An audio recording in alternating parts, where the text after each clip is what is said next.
Hmm. What is up, guys? Hopefully you guys are ready for this.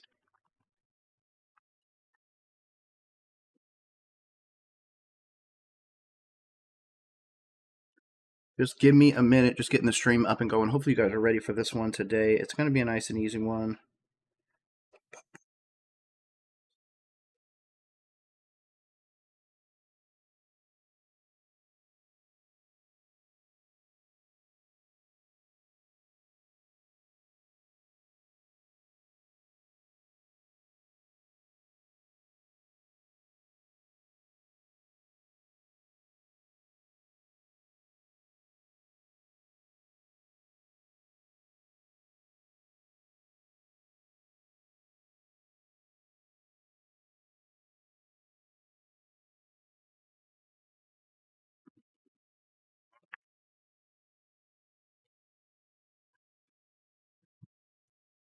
It is not allowing me to log into chat, so another day where I still don't have this freaking chat set up.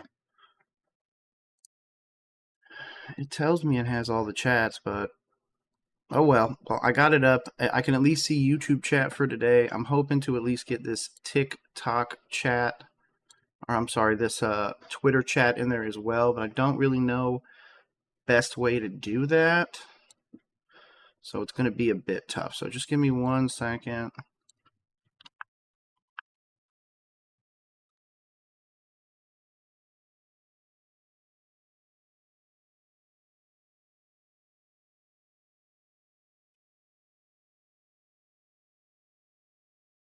Cool, we're live. Let's go and get this. Top on Twitter. Hopefully everybody is ready. Okay, got that up, got that up. Let's get this going. Let me switch this over to here. Okay, hopefully chat is working today. If it's not, I apologize, especially to the folks out on Kick, Twitter, stuff like that. I unfortunately can't get the chat integrated for some reason, so today is going to be my focus of getting that fixed. But regardless, today we're going to be talking about some undrafted free agents. I'm going to bring it down here to the list that I put out yesterday from Sportskeeda of all of the undrafted free agents that we have taken at this point. So I'm just going to leave it on here for another second. Welcome everybody that is joining the live stream. Hopefully you guys are ready for this. Again, we're going to be looking at this list. Probably going to be starting from bottom to top, just kind of wanting to go through, look at them. I'm honestly going to make a post about each player so this way people have an idea of what they're looking at. Probably going to be a little clip from this in there, so make sure you are part of that. So yeah, just give me 1 second. We're going to go look over these guys. We'll start with Jack Henderson. So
okay, I'm back. Just had to tell the wife I'm about to start streaming. So yep, let's go and get this thing again. We're going to be looking at undrafted free agents today. Welcome to Roll Coverage. I am your host, Nick McCandless. I should probably change the scrolling text at the bottom. I still can't spell, apparently.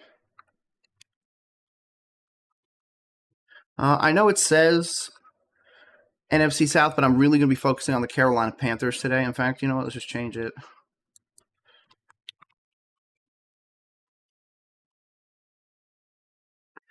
Obviously, this is the list I'm wanting to look at, starting with Jack Henderson. He's going to be an interesting one to start. So like I said, let me pull up some articles. Let's pull up some profile footage and do all that other stuff and really look at this gentleman. Again, we're going to be starting with Minnesota safety Jack Henderson. So let's see. Played 13 games, started 7, it looks like. DB out of Louisiana, went to Southeastern Louisiana, still has 1 year of eligibility, 5th-year student. Let's check out his Twitter. Shout out Jack Henderson. I might as well follow him, right? Cool. Okay. Pronunciation. Oh, they even have the pronunciation. No way. Jack Henderson, defensive back, Mandeville, Louisiana. Cool. I like that. Academic All Big Ten, first team All Southland, honorable mention All Southland, third team All Southland. So okay, so he's been obviously there a bit. 23 and 24, made 44 tackles, 9 tackles for a loss, tied team with 6 sacks, broke up 1 pass, had 1 interception, a forced fumble. Okay. So he's got some solid ones. He's got a brother named Rex and Davin, sister named Stevie. Okay. Again, from Louisiana. Was also a standout lacrosse player. It's too bad Bill Belichick's not in the league anymore. He would have loved this kid. Let's go look at some breakdowns of this, what he might be. So he was originally a 3-star. Oh, this is still only high school stuff. I don't need this. I need draft profile. Okay, here we go. Let's pull up some links here, baby. Okay, measurables. Round 7, height, weight, 45, 4'5'8". That's not too bad, especially for a safety. And outside linebacker, special teams is a good.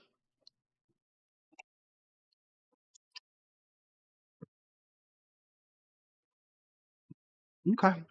This really doesn't give me a whole lot. This is Hall of Football plus ratings. So note to self, don't use these guys again. Wow. First round, absolutely not. No, I'm trying to find something that really breaks him down. Oh, here we go. Here's something. The last post was 22. Man, nobody has kept up on anything on this guy. Really interesting. Now I'm definitely gonna have to find some more. We're going back. Draft profile. We have to find something on this kid, right? There's gotta be. Somebody did some sort of work on this kid. Did I do that? Not Facebook. Minnesota from Outlast. Okay, I'm just going to try a bunch of different links. Okay, so we went here before. Don't care about this one. Undrafted free agents ranked by position. Where is our guy? Jack Henderson was the 8th ranked safety. Okay. I like how they put school and they never put the school. That's funny.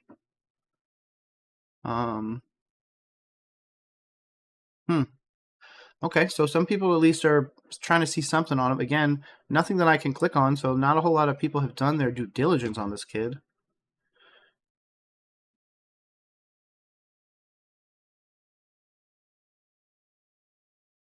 Oh, that's a beautiful quote right there. You know what? Jack Henderson.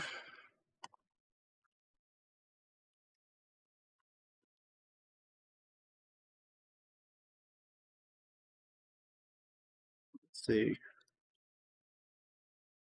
That's a sick picture.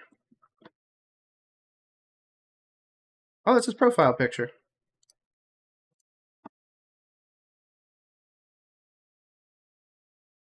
Note to self, gonna have to look at this later. Wow.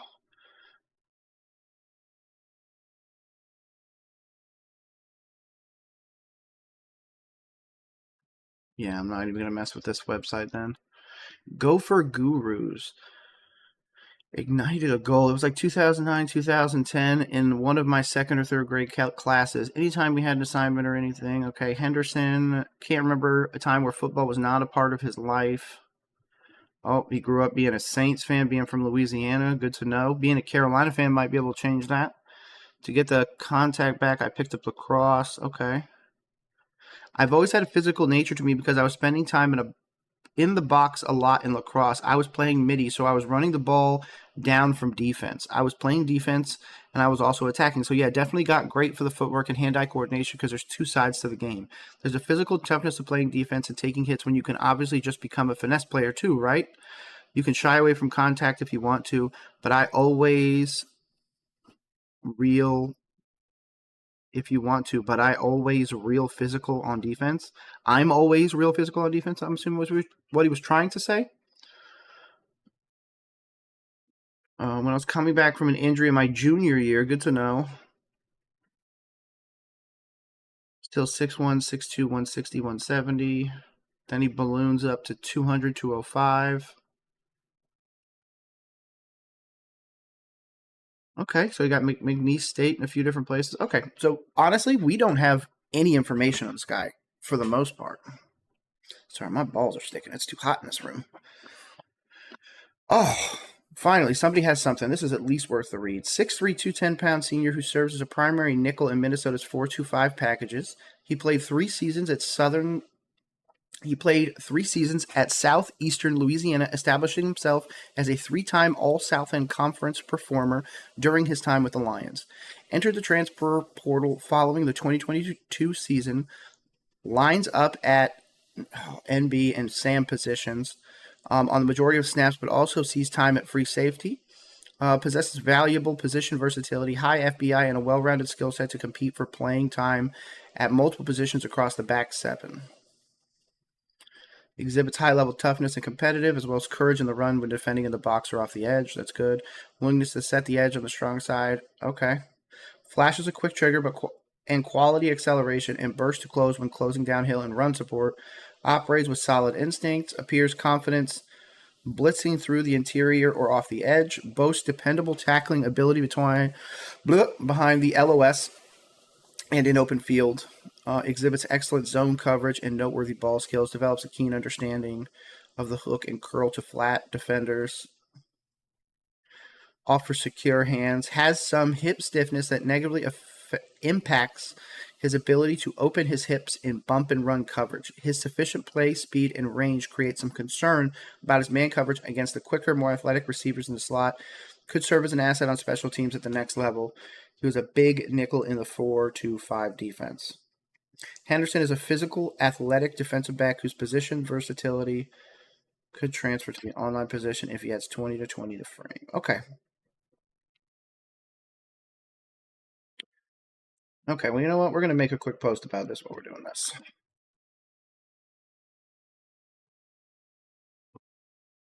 Undrafted free agent, safety Jack Henderson.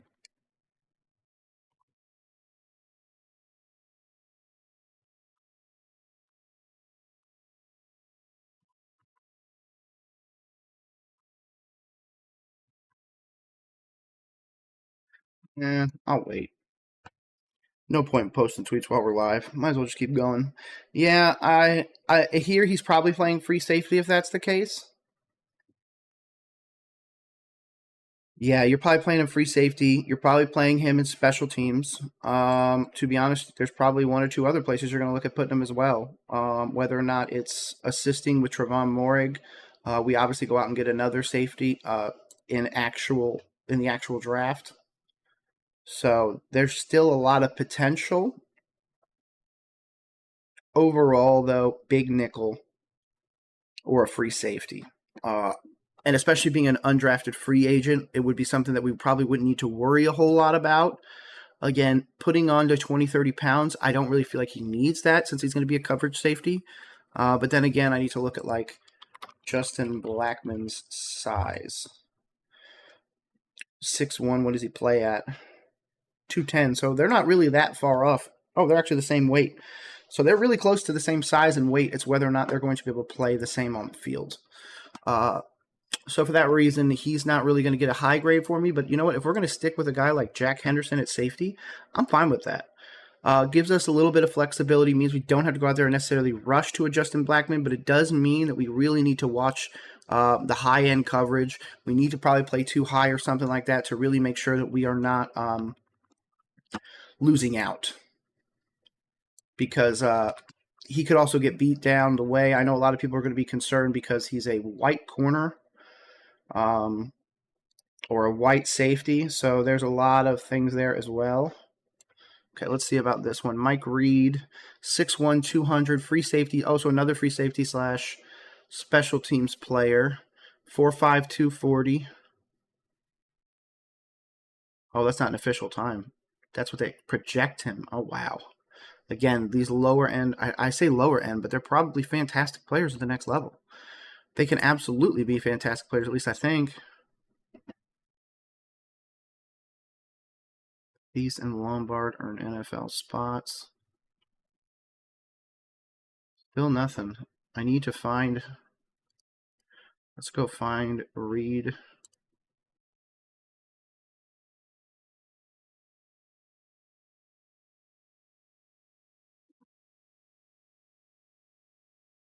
Oh, this is just where everybody signed. This is old Mike Reed. Yeah, dude, there ain't shit for them, huh? Wow. This is going to be a lot tougher to find stuff, clearly.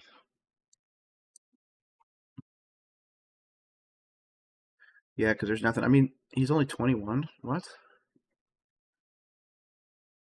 Owings Mills, Maryland. I definitely know that. Okay, let's go find dude's age then.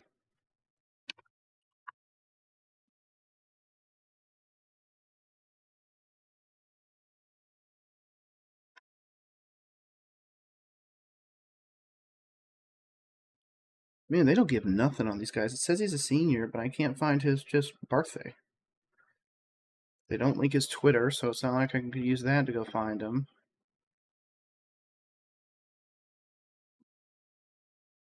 Yeah, of course he's not going to have anything. Not going to have any info. Just trying to find how old the kid is.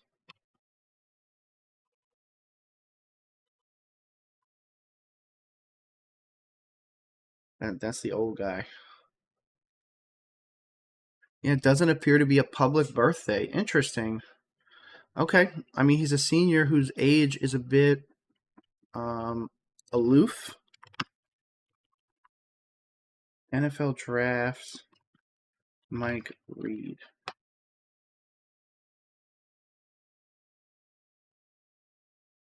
Nobody has this dude's like address. No, this is the 1974 kid. I say kid, but he's not 21. That was his number. I don't know. Man, this could be a lot tougher than I planned.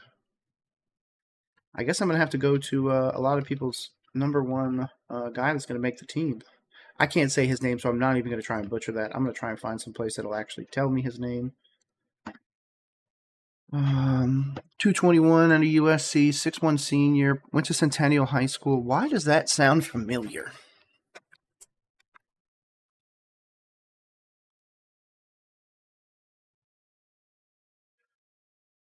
Didn't he do something with Centennial or say something about a Centennial or maybe it's a player?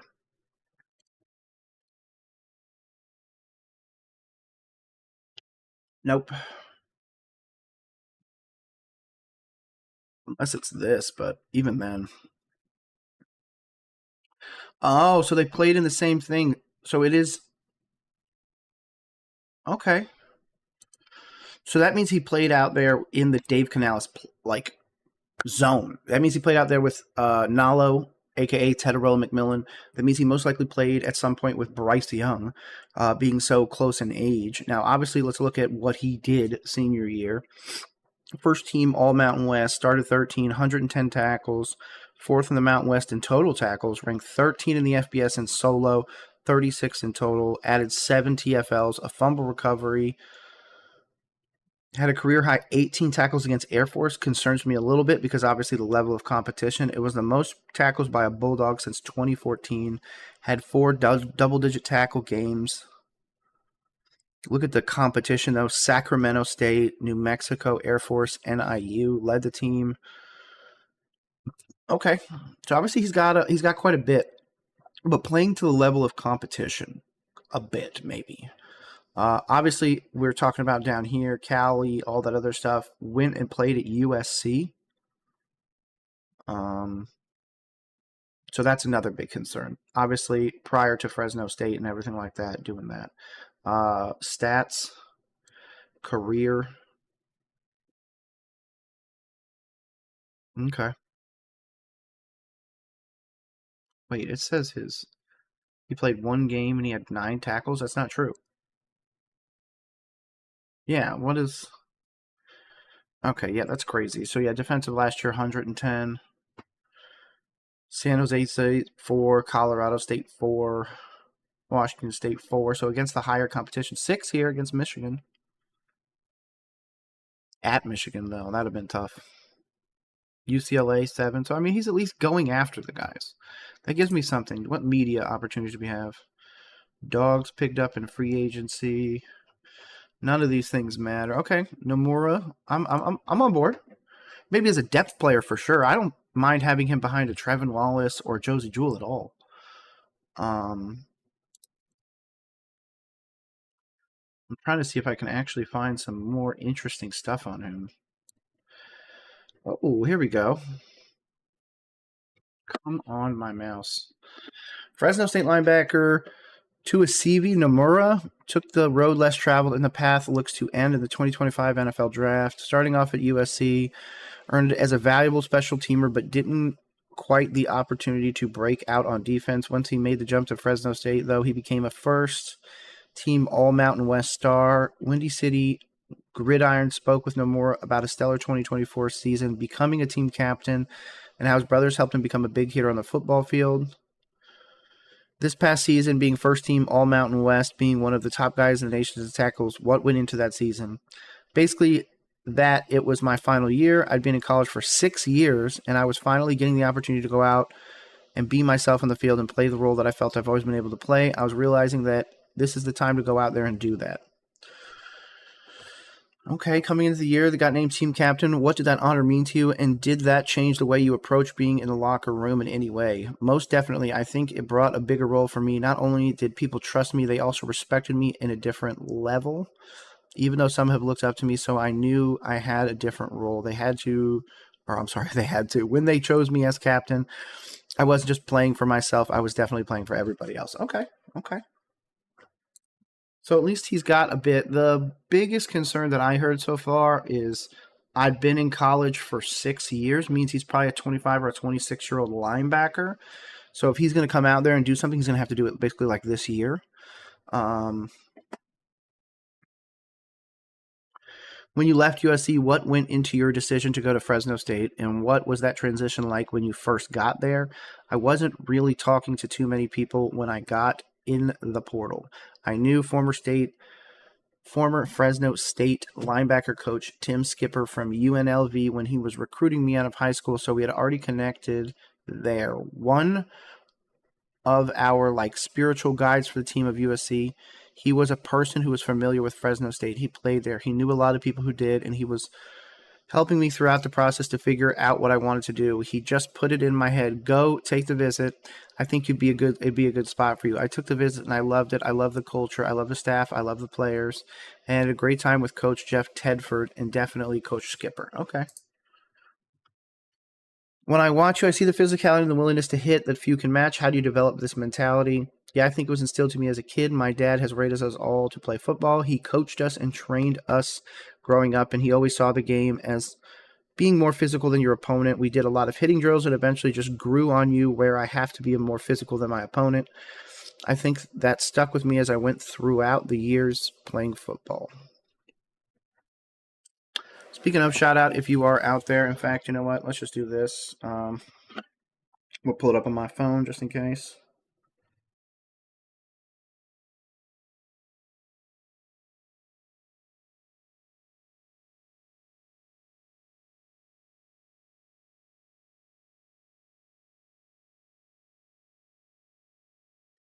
Bet now I can actually see the chat. I got it pulled up on my phone, so if you were out there on TikTok, not TikTok, Kick, I can now actually see it if you're chatting. Okay.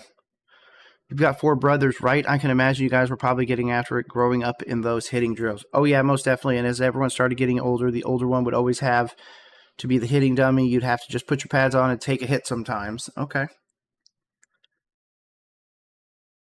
Training has been, when discussing the pre-draft process and knowing that he still has a bit to go, training has been dope. It's definitely a cool experience too because I moved back home, so I'm staying with my parents right now. It's cool to be back home with my parents, but also just to be around a good group of guys who are also hungry and ready to take on this next step in their football career.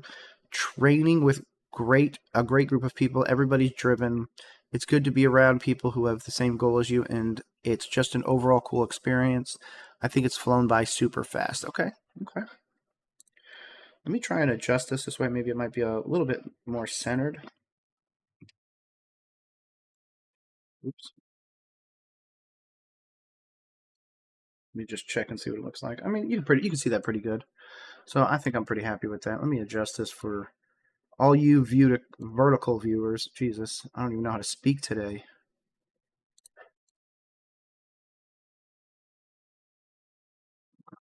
Let's go back to that. Okay. How do you like to spend your free time outside of football? Well, I have a daughter now, so just really spending time with family and doing anything outside that we could. Walks to the park, go to the zoo. I love the beach and being outside, nature, and talking to the sun. I come from a big family, so just anytime I could be around brothers or cousins or just anybody in my family. What's it been like getting into fatherhood? Man, it's definitely a beautiful experience. The best feeling every day is to wake up and see her smile and come home and see her smile. That's awesome. I love being a dad, and it's another motivator for me to do what I do at the best I can. You'd be getting let's say I'm an NFL general manager. Oh my God. I haven't had enough coffee, clearly. What would I be getting if I drafted you to my team? You'd be getting a hardworking, dedicated, and loyal athlete.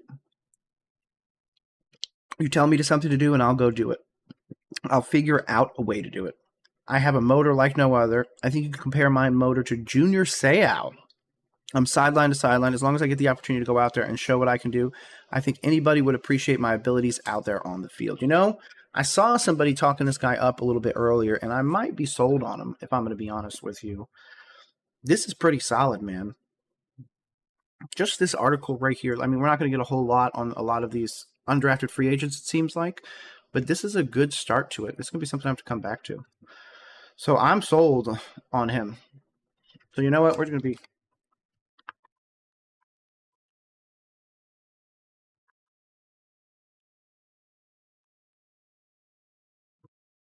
Okay, we're going to start doing this. There. We looked at Mike Reed. He can be a safety. I'm fine with that. I liked Jack Henderson out of Minnesota. Again, I like the level of competition as well, so we're just going to keep it going. I love international players, so let's go check this out. Mapalo Mwansa from the International Pathways. Oh, let's go look at the announcement. That's pretty sweet. I'm not going to lie. Super, super cool. I'm probably going to have to go find him on Twitter or something and go follow him. Okay. Grew up in Peterborough, England, and played numerous sports, including rugby, soccer, basketball, and cricket. Attended Loughborough University to study economics and finance. He stood out with a 100-meter dash time of 10:48, 6'2", 230, linebacker with little experience from the... And again, he was at IMG. I'm a very much an advocate of IMG. Used to work there. I think they have a lot of awesome opportunities. Let's see. Apollo Mazmuan says, journey to the NFL has been unique, even for a league that continues to expand its international footprint. Again, I'm just making sure that you guys can see it on screen. Okay, cool. 20-year-old grew up. We obviously understood that. He ran a 10.48 at a sports day on campus. Interesting. Told American football might be an option. Mwansa threw himself into a university team and worked tirelessly since to improve. Now, after a crash course that included learning from the popular Netflix series Last Chance U and quarterback, Mwansa hopes to get selected. Obviously, he didn't. He's our undrafted free agent. I would have never thought I would be doing this 4 or 5 years ago, Mwansa told the Associated Press. Even 2 years ago, football was not in the picture for me, and the journey's been a complete whistle-stop tour, and I'm trying to soak in as much as I can and enjoy every piece of the process. If you don't enjoy it, it shows throughout your results, but I love the game, and I will continue to love her and try my best each way I can. The journey is crazy when I think about it. 6'2", 230, ended up with the Nottingham Caesars and then landed a spot on the 2024 European Championships, all while juggling a full-time job at Baker Tilly International Worlds. Wow. While being at an accounting firm. Wow. He gained more attention at the Canadian Football League Combine in the UK and landed an invite to the International Pathway Program, which provides a 10-week training camp at IMG in Bradenton, Florida. Shout out Bradenton, where I was born. And a showcase at USF's annual Pro Day in nearby Tampa. He'll travel. Obviously, we hope to hear good news. He's hardly alone. Some other people are also, but I'm not really looking at those guys. We are here focused on you. So,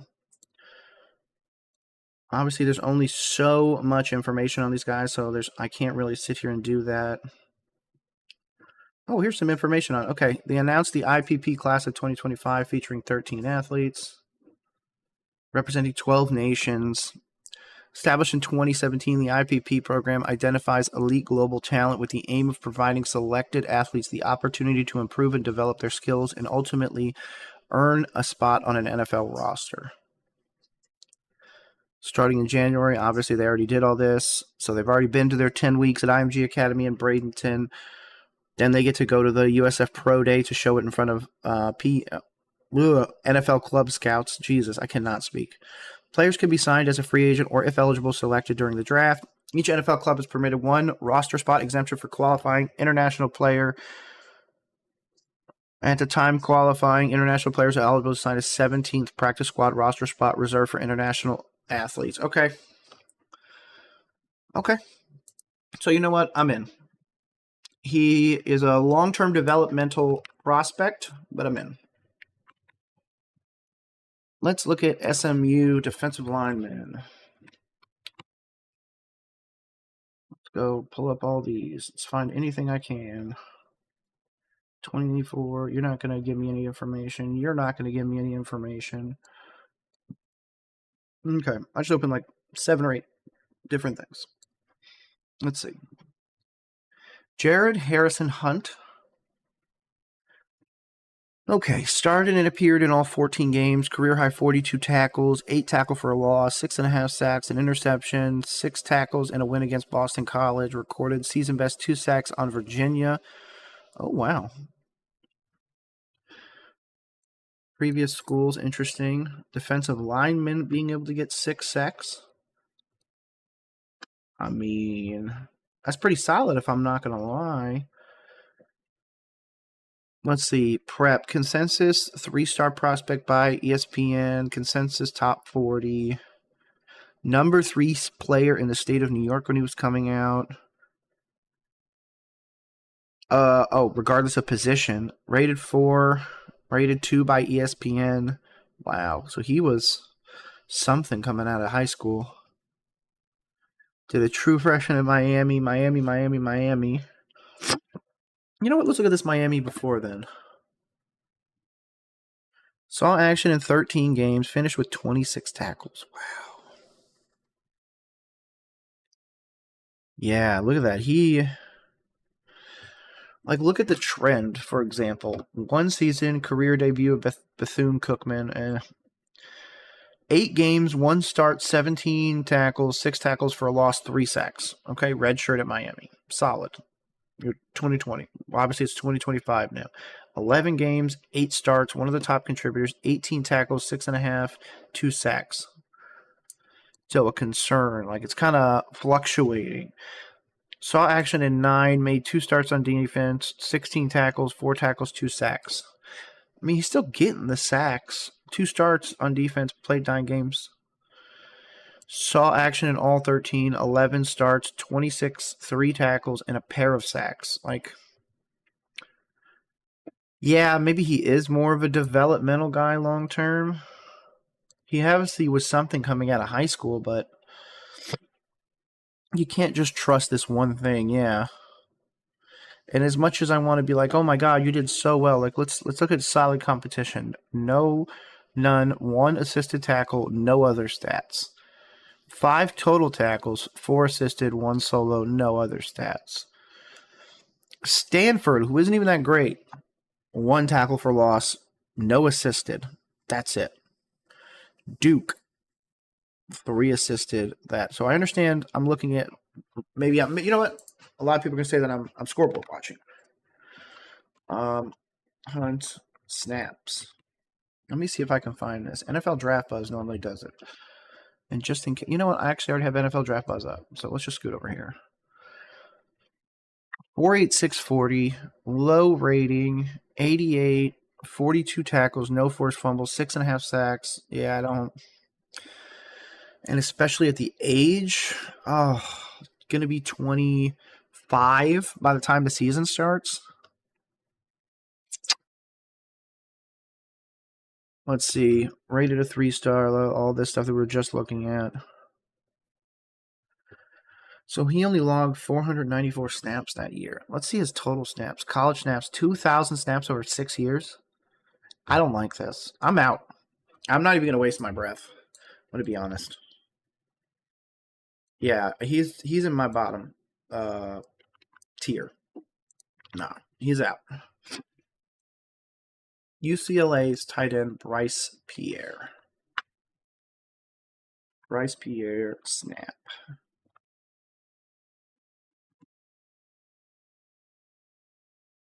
Oh wow, Draft Buzz doesn't even have one on him. That shows you how little information there is on some of these prospects, man. It's crazy. I can't even find snap counts on some of these guys. Records 5 snaps. Logged 5. Pierre, undisclosed, logged 5 snaps during UCLA's 2013 win. He's a blocking tight end. Obviously, that could be something down the road. 6'5", 255. Rancho Cucamonga. Oh, another California guy.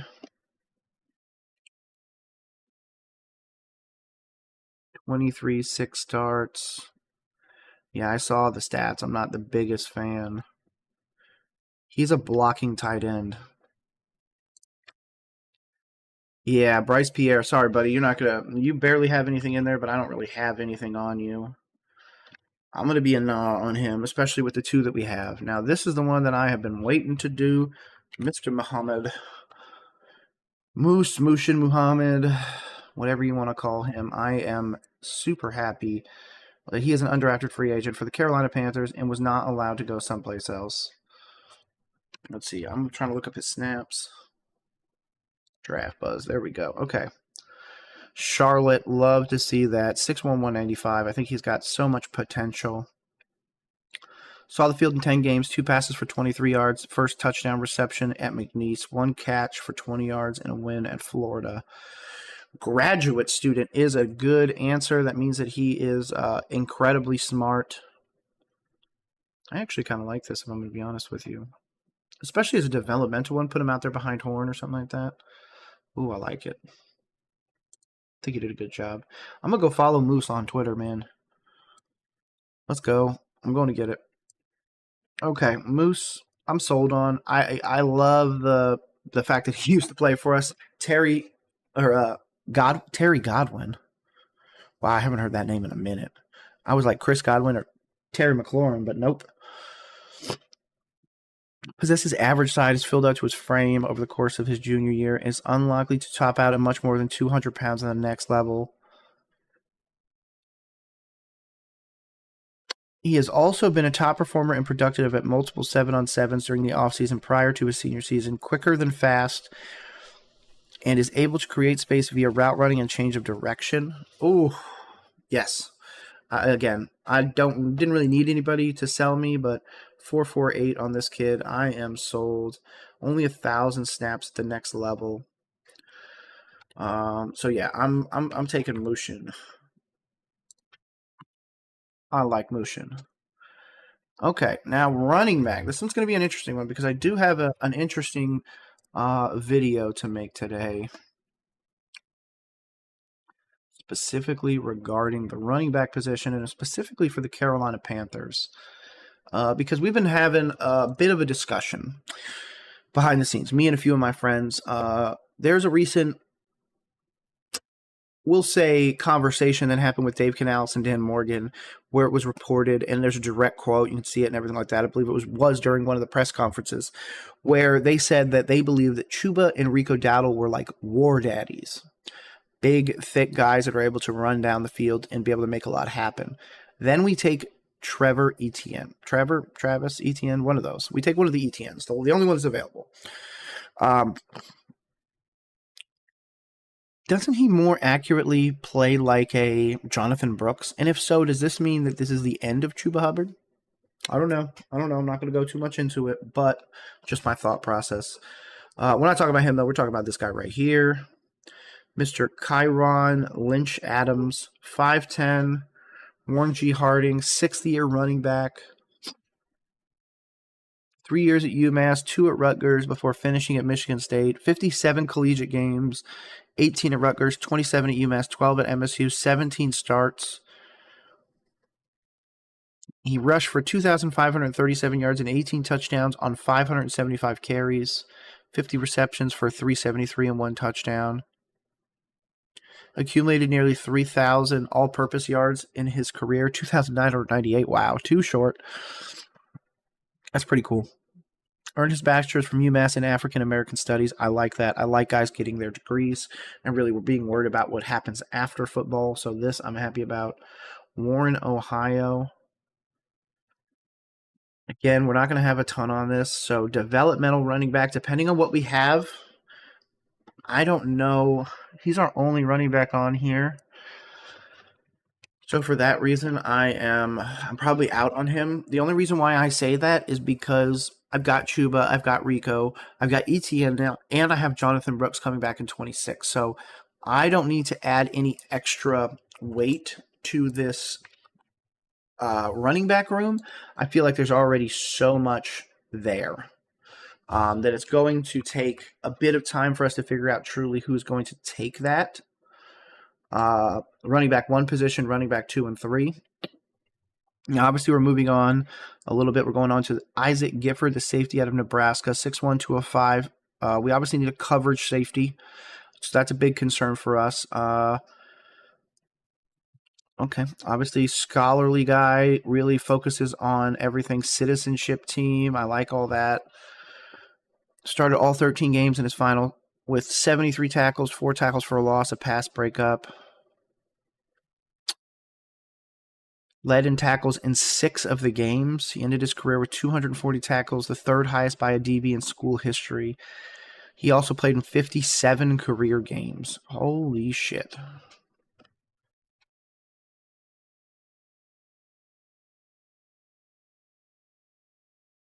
Oh, wow. He wore a single-digit number 2. He was one of 10 Huskers to win a team vote to wear a single-digit number. That's pretty cool. So, again, obviously getting a lot of buy-in from teammates and everything like that. I like this. You know what? DB, Isaac Gifford, you're going to get a pass on me. The reason why is because if you're doing that at a place like Nebraska, I understand Matt Rule's the coach now, but, I mean, I got to believe in something, right? DB senior, games, 12. I mean, he's been playing 12 games since he was a freshman. I'm pretty happy with that. Obviously didn't get many starts, but obviously very consistent here, and being that high rated in at a school like that is something that I'm totally down for. I would probably, you know what, we're gonna move Jack Henderson down. I'm gonna move Jack Henderson down here. Yeah, I'm gonna put Isaac Gifford over him. In fact, let me do this one because he does not deserve to be over Mr. Mushin Muhammad. Okay. Louisville corner. I like Louisville corners. Obviously, Quincy Riley was the one that I really wanted, but is what it is. 6'1", 195, 2024.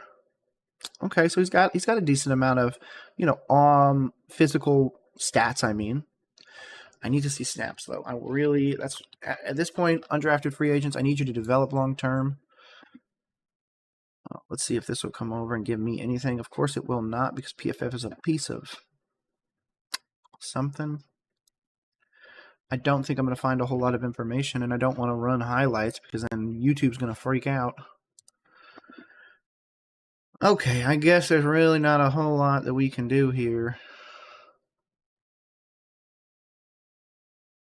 You guys don't have really anything on here, so really subpar scouting by so many of these, so for that reason, I can't really do anything. I'm just going to put it here. Luke Kandra, again, offensive lineman. I think this is one that we really need to be looking at. Draft Buzz is my go-to. 6'5", 319 senior, 26th rated offensive lineman, which is actually pretty decent. 5'17", 40. Okay, 31 and 7/8 inch arms, decent. Shuttle's decent. 2,000 career college snaps. The prodigal son who returned home to Cincinnati after 3 years at Louisville, Luke Kandra transformed a developmental prospect into one of the nation's premier interior linemen. Walter Camp second team, AP third team All-American in 2023 before coming back in 25. Let's see. His homecoming proved fruitful as he anchored an offensive line that ranked 5th nationally in rushing in 2023. The durable mauler logged 895 snaps that season, 3rd most among guards in the nation, while grading out as the team's top lineman in 10 of the 12 games. His coaches awarded him with a 92% grade with 79 knockdowns, confirming the film. A technician who dominated in the trenches. You know what? I'm sold. We need offensive line depth already. So for that reason, I'm Luke Kandra. Please stay a Carolina Panther. Colby Hudson. Let's see this one. NFL Draft Buzz. Let's go. 6'1", 193 senior out of Georgia. I thought it said California for a brief moment. Went to UCF. 4'5", 40. 30 and 5/8 inch arms. 440 shuttle. Okay. 35-inch vert. 723 cone. Okay.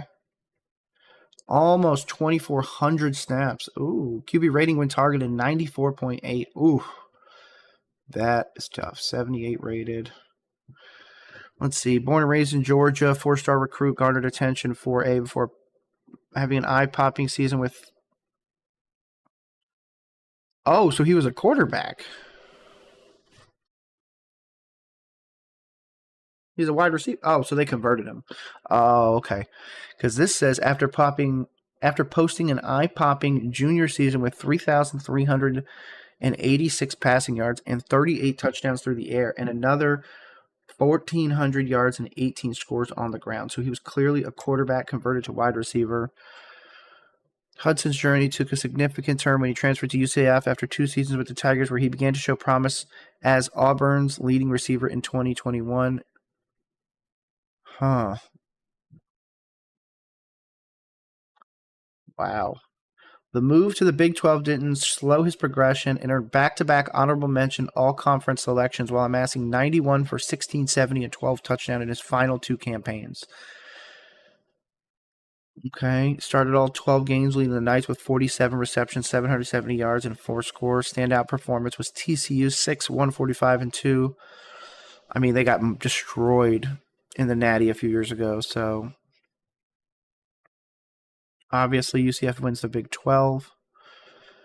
What truly jumps off the tape with Hudson in his vertical production, his yards per catch numbers consistently hovered around the 16 to 20 mark, highlighted by his breakout 2023 season where he ranked 4th in the Big 12 and 7th nationally with 20.45 yards per reception. Even in 2024, he remained among the conference's most dangerous deep threats, averaging 16.38 yards per reception, 7th best in the Big 12 while logging 3,000-yard performances. Perhaps most impressive is the consistency he displayed in his final campaign, setting a program milestone by recording at least 1 reception in 35 consecutive games, the longest streak in UCF history. Wow. I mean, he's a good prospect down the road, but to be honest, I already have a really deep wide receiver room. So unless he's coming in to affect us on special teams, I'm out on him. Wide receivers are going to be a very hard one for me to put any cachet in, if I'm going to be honest with you. Let's see. Dang, we don't get the good one here. Okay, I guess we got to go check all the other ones. Okay. 24/7 probably isn't going to be anything too crazy. Bam Martin, linebacker, 6'2", 227 out of Fort Wayne. Okay, linebacker. Obviously, South Carolina guy. Carolina Panthers seem to love drafting them. Dodge City, Kansas Community College, spent 2 years. Long and athletic, rangy, instinctive, who can blitz and cover. Appeared in 40 career games in the Garnet and Black with 9 starts. 121 career tackles at D1, 14 tackles. 4 lost and 4.5 sacks. July 4th, 2000, so that makes him 25 by the time the season starts. If you want to take him as, again, linebacker depth, I'm fine with it. I don't know if he's big-time starter over like to a CV Nomura, but I think that's a solid opportunity. Trevian Thomas. I don't know why I cannot speak today, man.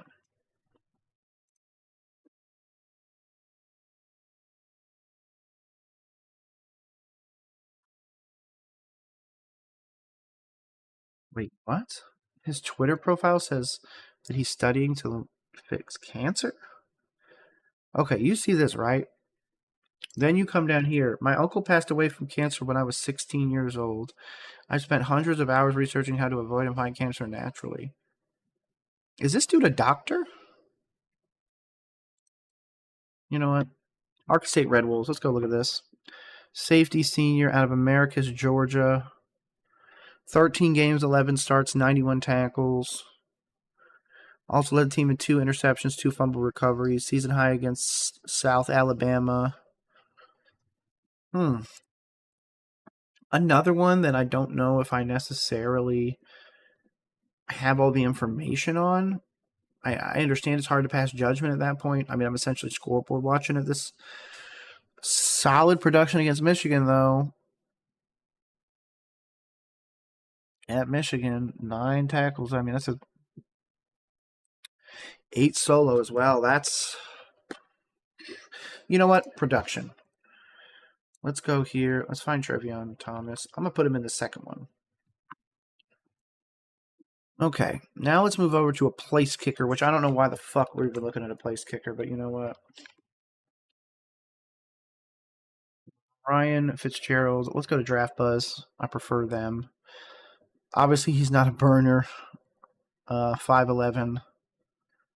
Good leg power, good accuracy, 55 games, number 3 ranked kicker. The development of Ryan Fitzgerald from a raw-leg Georgia high school record setter to Florida State clutch specialist mirrors the increasingly crucial role of kickers in today's NFL.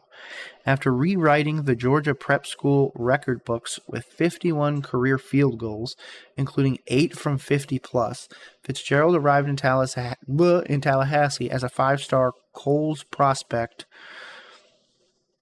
carrying a sky-high expectations. His journey through FSU saw steady production culminating in a remarkable 2024 campaign where he drilled all 13 field goal attempts, including 5 from beyond 50.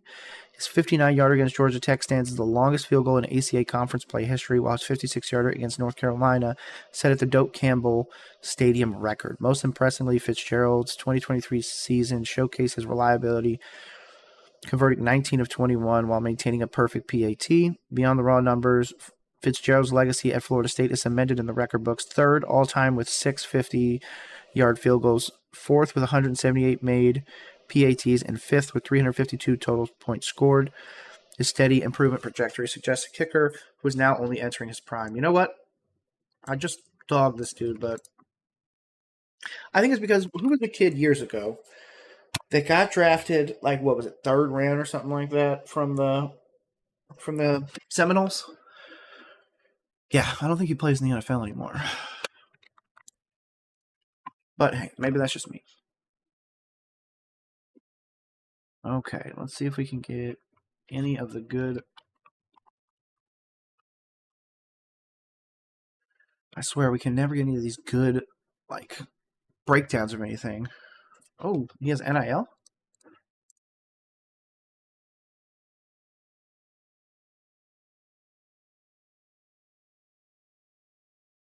What the shit is this? I'm saving this.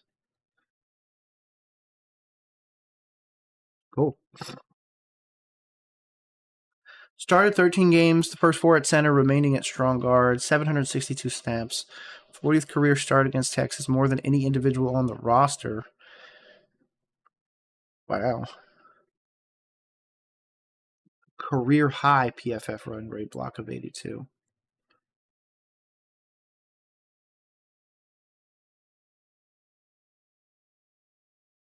Six three. I'm happy with this. You know what? If we're going to take this kid as a developmental offensive lineman, I don't think I can. You know what? I might even put this Oklahoma kid in there pretty much no problem. Let's find out. Let's see how good the Oklahoma quarterback. I just looked up at the UCLA quarterback. Oklahoma offensive lineman is.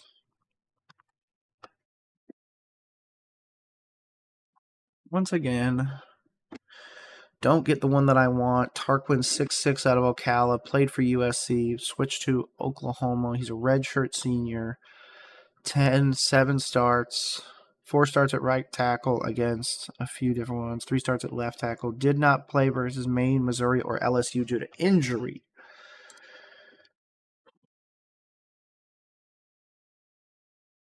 Don't love that. Florida, I mean, he played against good competition.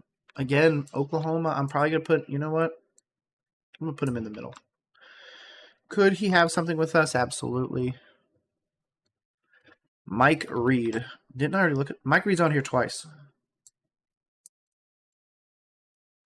Oops. Mike Reed's on here twice.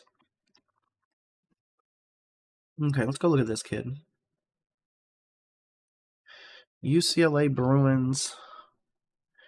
Ethan Garbers, 6'3", redshirt senior, Corona Del Mar High School, from California, another California guy.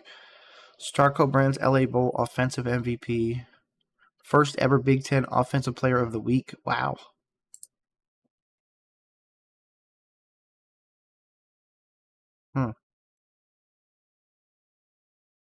Quarterback.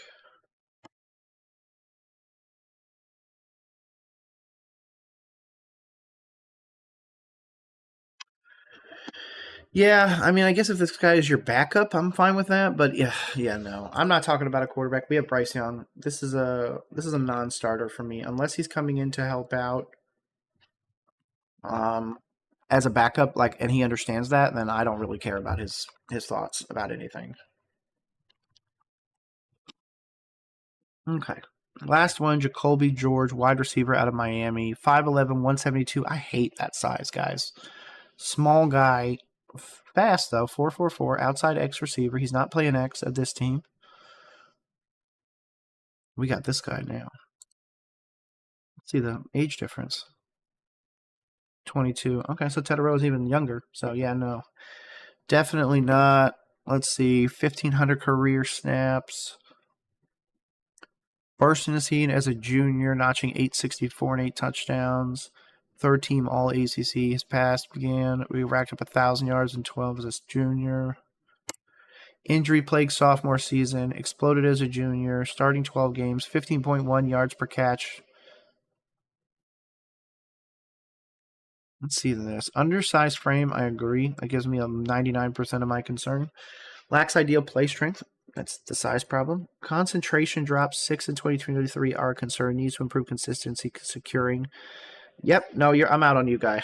Sorry, bud.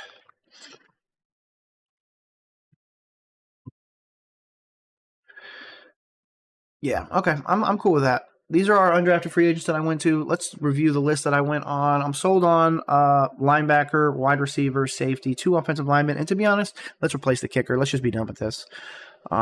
Mike Reed is on there twice, so I'm not going to put him on there twice. I'm on the fence about him. Mapalo can be absolutely a developmental player long term. Jack Henderson could be the starter, but I like Isaac Gifford a little bit more. Bam Martin Scott could absolutely make the team. Trevion Thomas, again, another safety, could make the team as well. I like Tarquin, but I'm a bit concerned. And then Garbers needs to understand his place if he's coming to Carolina. Bryce Young is the quarterback one.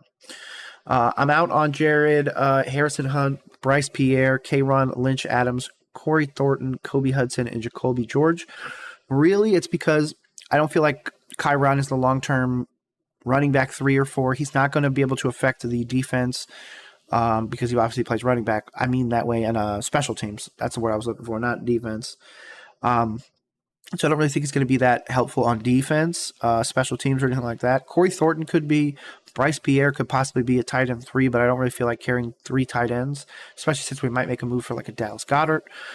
Kobe Hudson and Jacoby George, I think they could both be something, but now we have Hunter Renfrow, Adam Thielen. We've got a very crowded wide receiver room, and rather than hold on to like a TMJ, I'd rather let him go to another team and try and make it work. If one of these guys in my nah category or on my on the fence were to make it onto the practice squad and then make it onto the team, I'm absolutely happy. I just don't know if I go 53-man roster right off rip.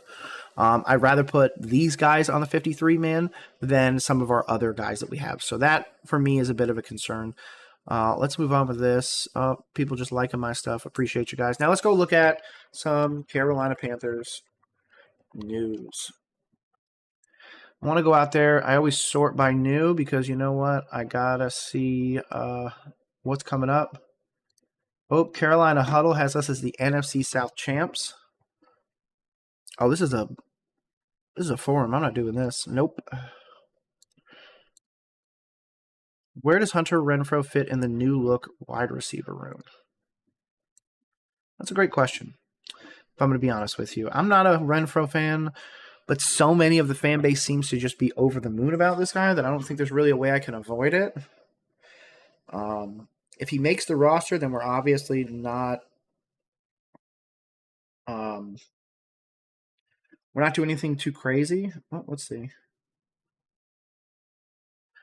We're not doing anything too crazy. I would much rather Tetaroa. I'd much rather Rao, Jimmy Horn, Mushin Muhammad, and guys like that. So let's just get to the article. Let's see what their thoughts are. All of a sudden, the Carolina Panthers have a surplus of wide receivers. They entered the draft with Xavier Legette, Adam Thielen, Jalen Joker Coker, and I'm not even going to say his name because I don't want him on the team. Then they drafted Tetaroa, Nalo McMillan, and Jimmy Horn Jr., and as far as undrafted free agents, we also took in Jacoby Moore and Mushin Muhammad. Then they signed former Pro Bowl wide receiver Hunter Renfrow. The veteran was out of football last year, but played with the Las Vegas Raiders before that. Can he make it to Carolina? And if so, what does their new look wide receiver room look like? Now, obviously, if you follow me on Twitter or anything like that, you know where my head is at with this. It is Tetaroa 1, Xavier 2, Jalen Coker 3, because I really need him to take that next step this year. Adam Thielen 4. Obviously, that 3 and 4 can be swapped out whenever. Sometimes Adam Thielen might be the better option in the wide receiver 3, but I really like it to be Coker. So if that's the case, the 3 or 4 figured out. 5, Jimmy Horn, Mushin Muhammad, all those guys. And I'd prefer them to also play special teams. Jimmy Horn can play special teams. Mushin can play special teams. So that solves that right there. Okay, Renfrow may or may not make the team. He has the pedigree to make the team, but there's a reason he was out of the NFL last year and has only gotten older since the Raiders gave up on him, and he's also not played, which hurts his athleticism and shape. For now, the top 4 is set, though the order is debatable. Adam Thielen, Tetaroa, Jalen Coker, and Xavier Legette. In all likelihood, David Moore is wide receiver 5 for now, and that leaves one more spot, maybe 2 for the rest of the players. Most carry 6 or 7. Get rid of David Moore. Give me Jimmy Horn. Give me Mushin. Throw in Kobe or somebody like that for the last one. I don't care. One will be a return man, and it's certainly looking like Jimmy Horn Jr. is going to win that spot over Renfrow and the others. So if the Panthers are going to carry 7, which may or may not be possible, then it leaves between Renfrow, Muhammad, and Jacoby Moore. I want Muhammad, period. Can Renfrow beat out the 2 undrafted free agents? Probably, but they have something he doesn't in youth. They're younger, faster, and more athletic. That's not everything in the NFL, as Renfrow was never really all that athletic. He was technically sound and ran routes like few others. That probably hasn't gone away. Still, it's hard to imagine him making the team. For now, he's near the bottom of the wide receiver room. I couldn't agree more with whoever wrote this article. Is Mr. Zach Roberts. Yeah, he's not anything crazy, not anything to write home about. He's just a decent wide receiver, and he would have been decent last year. But now we're in a whole new regime, a whole new year and everything. So for that reason, I'm out on him. Again, I just want to make sure that you guys can actually see this. Until I'm able to change my setup, I don't have two monitors, so I do everything off of one, so it's kind of a pain. Okay, let's see. When the Bears drafted Missouri wide receiver Luther Burden in the second round of the 2025 NFL draft, they did so with the final pick with the Panthers gave them in the 2023 draft that allowed Carolina to select quarterback Bryce Young, number 1 that year. Had Young continued to struggle like he did the first year and a half of his NFL career, watching the Bears use that pick might be painful to accept, which even though we saw the progress of Bryce Young, it was still very painful to see Luther frickin' Burden fall to the Bears of everybody. I don't care if he became a Kansas City Chief. I mean, I do, but it doesn't hurt as bad as using that Bryce Young pick to take Burden. So that means you got DJ Moore and Burden. Damn. But the improvement he showed in the second half of the last season is why mentioning the pick is significant. While the 2025 draft was expected to be about improving the NFL's worst defense in many ways, it was about Carolina's belief that Young is becoming the franchise quarterback they hoped he would be, and why general manager Dan Morgan and coach Dave McCandless believe there is light at the end of the tunnel after 7 straight losing seasons. Damn. That one kind of hurts. I'm not going to lie to you. It was evident in the first round when Carolina selected Arizona wide receiver Tataroa Nalo McMillan at number 8 instead of Georgia edge rusher Jalon Walker, picked in most mock drafts, or any other defensive player on their board. Had Morgan taken a defensive player, it would have felt like the second year of his rebuilding process. That Morgan went with best player available on the board, one who could help take Bryce Young to another level, reinforced his conviction that he could build around a 5'10", 205-pound quarterback and win now. So obviously the size and weight is still a concern for people. It's still a concern for me because obviously long term, but hey, as long as he doesn't get hit, we got a good offensive line. I feel like we could do really well. We wanted to go by the board. Morgan said, I feel like that's when you have your best draft is when you trust your gut, you stick with the board, and you take best player available, and that's what we did, and we'll continue to do that in the future. We feel it worked out really well. Grades on Carolina's draft were mixed, in part because Morgan didn't take a defensive player in the first round. He might have gone that route had Michigan's defensive tackle Mason Graham not gone number 5 to the Cleveland Browns. Once that happened, Morgan went with McMillan, who Young knew and lobbied for, and who Morgan and Canales had rated as a top receiver at a position of need. We felt like in the second round we weren't going to get a real quality receiver. Morgan said, we knew there was going to be a lot of edge rushers in this draft, and we were able to capitalize in the second and third round. At the end of the day, it worked out for us to draft a receiver first and then 2 edge rushers that we think are damn good players. I do agree. Princely's going to be awesome. Nick Scorton is so young that he has a really high upside, even though I'm not the biggest fan. Panthers traded up to get edge rusher Nick Scorton and selected, obviously, Princely Umamielen in the third round. Morgan never thought he'd get both, which further opened the door to possibly moving Jadeveon Clowney, which I do agree he needs to go. Morgan had conversations with a few teams prior to the draft about trading Clowney, who had 5.5 sacks, according to the league source with knowledge with the situation. He left open the possibility during the draft that the team could still move on from the 3-time Pro Bowl selection.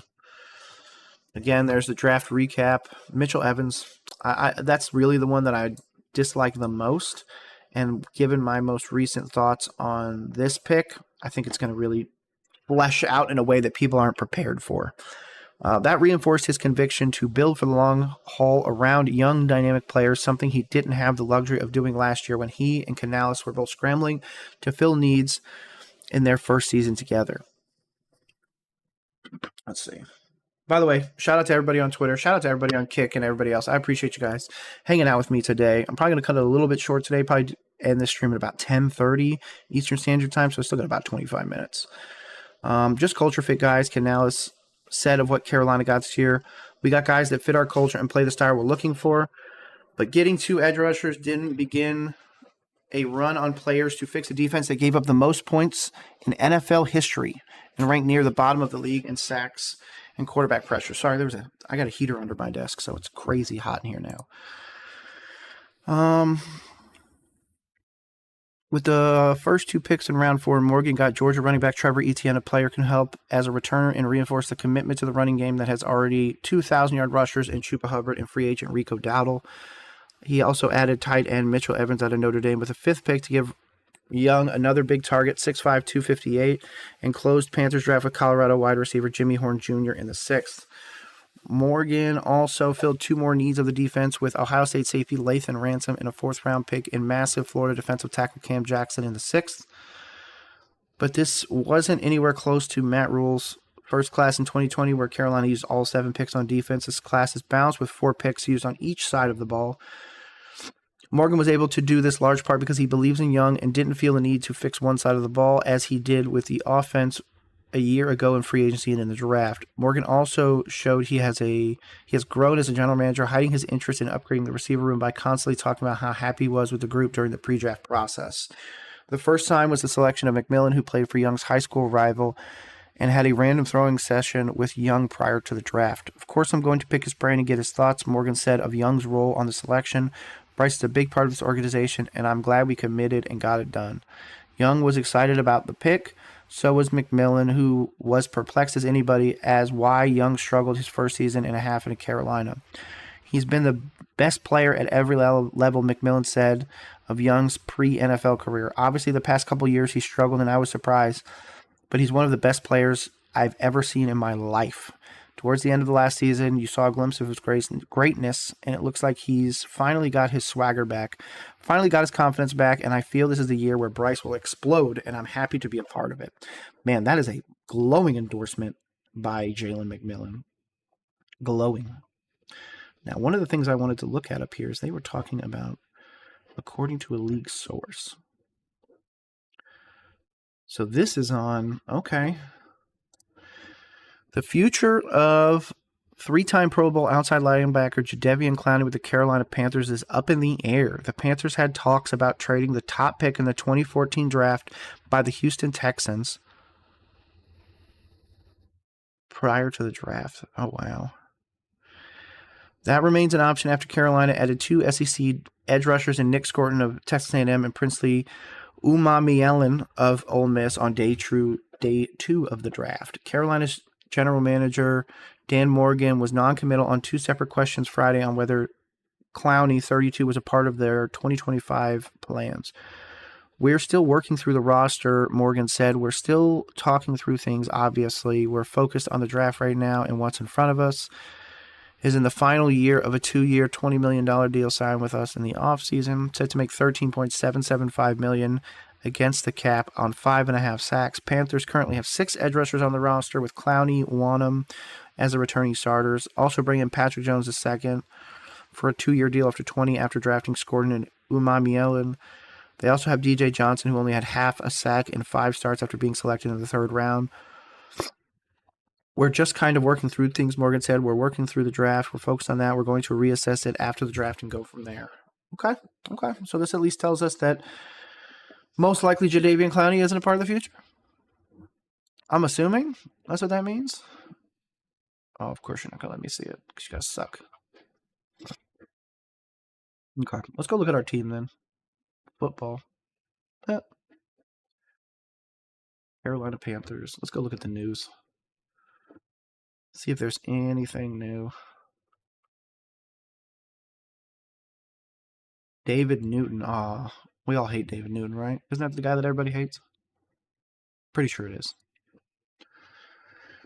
Oh, this is the one I already looked at. This is his article. Okay, cool.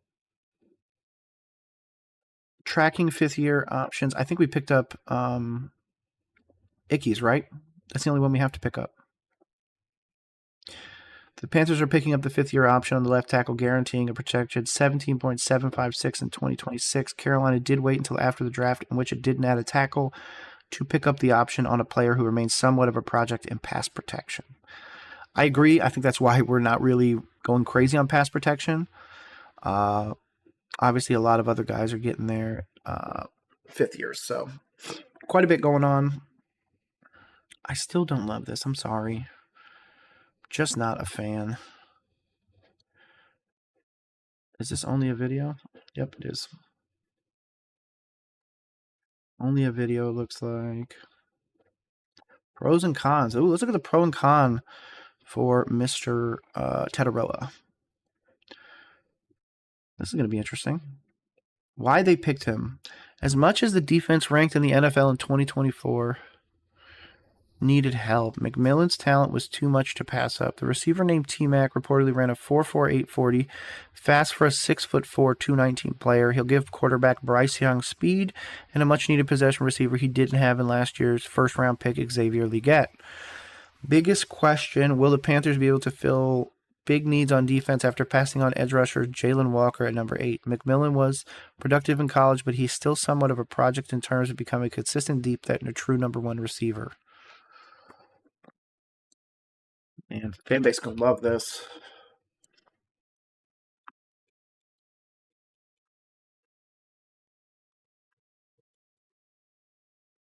Pretty sure he's a VSPN, yeah. Gotta be a VSPN.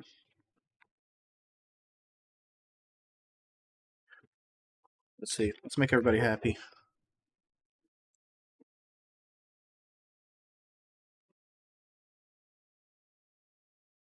That's gonna piss everybody off. People don't like David Newton.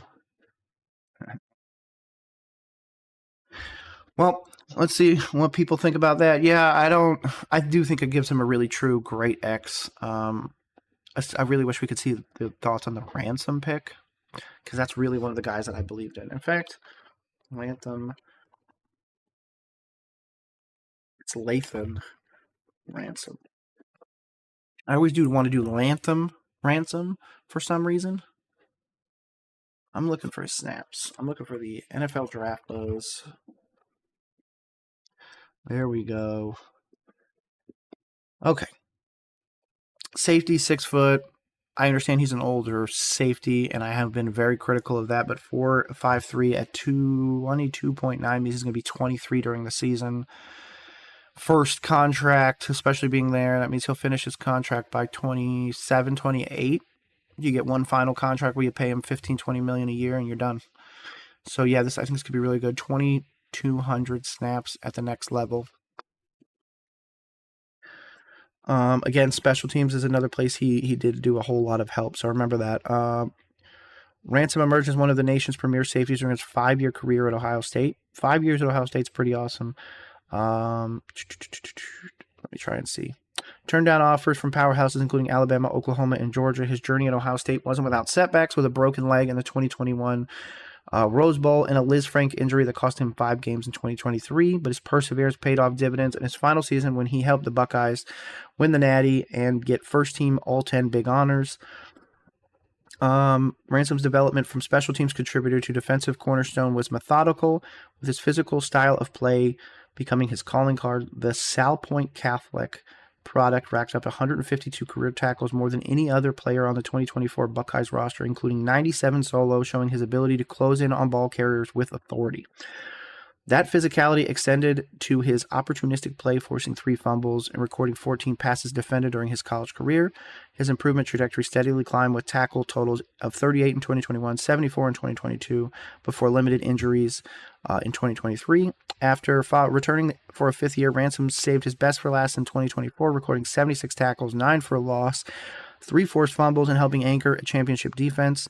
This versatile safety logged snaps at multiple positions throughout his career: 632 at nickel, 711 at box, and 1,005 at high safety, demonstrating a diverse skill set that NFL teams covet. Despite modest interception totals, just 1 in each of his final 3 seasons, Ransom's punishing style and championship pedigree have positioned him as an intriguing prospect for teams seeking a physical presence in their secondary. I'm really looking at the cons more than anything, because so many people are just like, oh, he's only a box safety. Coverage instincts lag behind. His run defense awareness relies too heavily on physical attributes rather than anticipating route combinations in zone. Concerning injury history, like a broken leg in the Liz Frank, of course. Torpedo tackling style leads to occasional whiffs in space.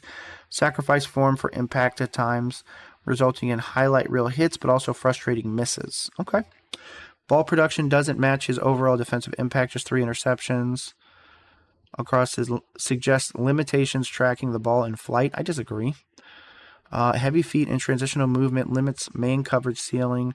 Struggles in flip hips smoothly and recover when matched against shifty slot receivers in space. I don't think he's really going to do that. You're going to play him as a high safety. You're going to bring him down to rush him or something like that.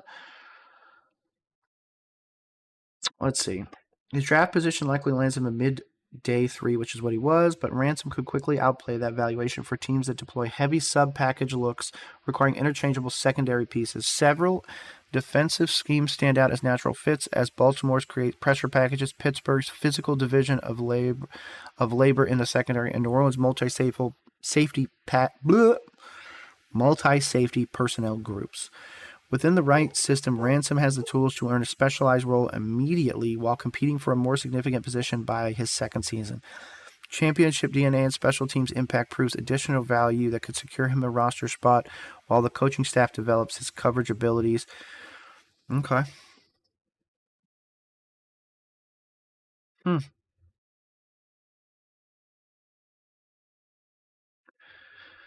Let's see. Consensus 25 is where you got him. 24/7 Sports has him rated as a 52. You're crazy. There's no way this dude's a 52. Yeah. I'm Lathan Ransom is absolutely going to be a safety for a long time, I hope. But one of the things that I've realized in this most recent draft, a lot of the players that we, to be honest, we got from California. We're not looking at the Carolinas anymore as our main hub. We have Bryce Young, we have Teddarella McMillan now, so maybe we can start stealing some of these players from California. Start stealing them from the UCLAs, the USCs. Obviously, there's so much pedigree with the teams they played for. Mater D, who was the other one that we were just talking about? Centennial High School and all that out in California. So there's obviously there's some sort of connection. The, Cali to Cali connection has obviously already been mentioned by Bryce and Nalo. So there's a lot there. Moving on to what comes next, I'm not really sure. Some dude's calling me a dumbass down here. Huh? Kiss my ass. But regardless, I want to know your thoughts. I've just kind of been chilling out today again. Today's going to be a little bit short of a video. We're post-draft. There's only so much we can talk about. Tomorrow I'm going to go a little bit in depth into my thoughts on the running back room, as well as hopefully trying to get a guest in here to do a bit of talking back and forth with me. So if you want to be that guest, make sure you email me. It's always in the description below. But yeah, today's been roll coverage, man. Been doing this Monday through Friday, starting at 9 a.m. Eastern Standard, normally extending till 11. Might end it a little early some days, but for the most part, we are going to be here, guys. I am excited for the future. Lots of good stuff coming. Like I said, if you checked it out online, I got a signed first ever Carolina Panthers game ticket. Not only signed by the quarterback, but signed by, I believe, running back at the time and tight end. Mr. BB, Mr. Mitzlars, and of course, Mr. Frank Reich are on this card, so shout out to them. If you're a Carolina Panthers fan, there's going to be something coming up here soon, especially if you're a Charlotte fan of anything. But regardless, I just want to say thank you to everybody. My name is Nick. This has been Roll Coverage, home of sports for sports' sake, where I just like talking about sports because I don't need a reason. Make sure you follow us on everything from Twitter, Kick, Twitch, and YouTube. I'm going to stay away from TikTok for a bit. Only going to be posting shorts and everything over on there. But hopefully I see you guys tomorrow. It is 10:20. I'm going to log out, get some stuff done here at the house, maybe get some videos up for you guys. Make sure, again, you check out the YouTube. Always free live stream right here. My name is Nick. This has been Roll Coverage. Peace, guys.